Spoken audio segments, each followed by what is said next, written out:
Cicero was a wise old bird. He was a poet, philosopher, politician, lawyer, orator. Talents were manifold. Although he did come to a rather untimely end when he fell out with Mark Antony and was executed and had his hands and arms, I don't know why it's arms, hands and head rather, sorry, I have no idea why his hands, displayed in the Roman Forum. However, he did give one very, very good piece of advice, perhaps the only piece of advice I would ever offer to anybody else. Nobody can give you wiser advice than yourself. If you Google the word advice, you'll get lots and lots of links to things like Citizens Advice Bureau, Money Advice, all sorts of professional advisors. I, for one, certainly would not be, planning on going into any litigation or selling my house or anything like that without taking the advice of a professional lawyer. I certainly wouldn't want to undergo any medical treatment without taking the advice of a professional medic. But I'm not talking about professional advice today. I'm talking about personal advice. The kind of advice you give a friend or a colleague or a relation when they say, what do you think I should do? Don't. That is the kind of advice, the personal advice, that I believe you should neither seek nor offer. Several years ago, not even several years ago, actually, it's about a year or so ago, I went on a 2-day course. And during the second day, we were discussing whether one should give advice or not. Was it appropriate to give advice or should one stay quiet? So the lady running the course gave us the following scenarios. She said, you've got a big party coming up. It's your closest best friend. It's a huge, it's a big birthday. And she had always said that what she would really, really like more than anything in the world is for somebody to write a song just for her and have it performed for her at her party. So, being the best friend that you are, you go off and you find a songwriter. They write a fabulous song, personalised just for her.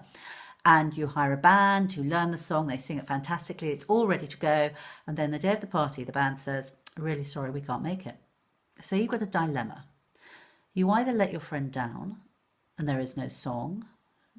Probably by now, hints have been dropped and things like that, and she's expecting it. Or you get up and sing it for her. Now, we were then asked how we felt at that point. People were told if they felt that this was so far outside their comfort zone that they were sort of starting to shake with fear and terror, they were to go and stand at the back of the room. If you were a little bit uncomfortable about it, but maybe at a pinch, you might be able to do something or rope somebody in to come and help you, to go and stand at the other end of the room. And those of us for who, frankly, it really didn't make any difference at all, should sit in the middle. There were 3 of us sitting in the middle. 2 out of those 3 were two of us of those 3 were ex-performers. So she went up to the group at the far end, the ones who were absolutely out of their comfort zone, who comprised almost all of the people on the course, and pointed to the 3 of us, and me in particular, and said, how do you feel about her? I said, oh God, I hate her. How could she possibly be down there? So she then said to them, look, watch her shoulders. And she turned around and said to me, how do you feel about this? And I went, shrugged my shoulders. And they all laughed. She said, okay. Again, she said to me, if you were to give them, the people at the far end of the room, a piece of advice, what would you say? And I said, well, just get up and do it. What's the worst that can happen? So she went back to the others and said, how do you feel now? I went, God, they've gone from I want to hate her to probably, I was at risk of having my head severed permanently from my body. The reason was that I had no idea where they were coming from. For me, it was no big deal.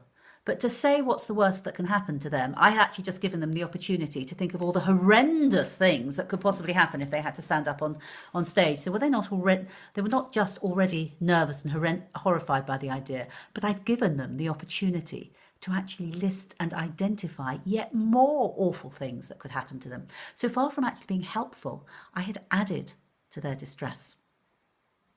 The whole point about giving advice is that you are giving advice from your personal experience.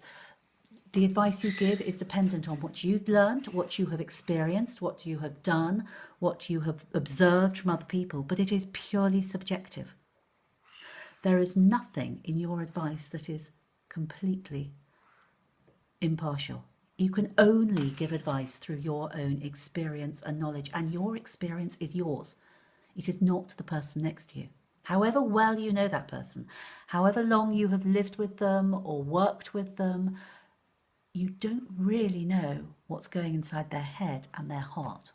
Their fears and anxieties you might have some idea about, but you don't know the impact that that is having on their thoughts and their feelings at that moment in time. Your advice might seem perfectly sensible to you, but it could seem like the worst thing in the world to them. So don't do it. I will offer support, but I don't offer advice. And if I have offered you advice in the past, I apologise. Don't take my advice. Ever.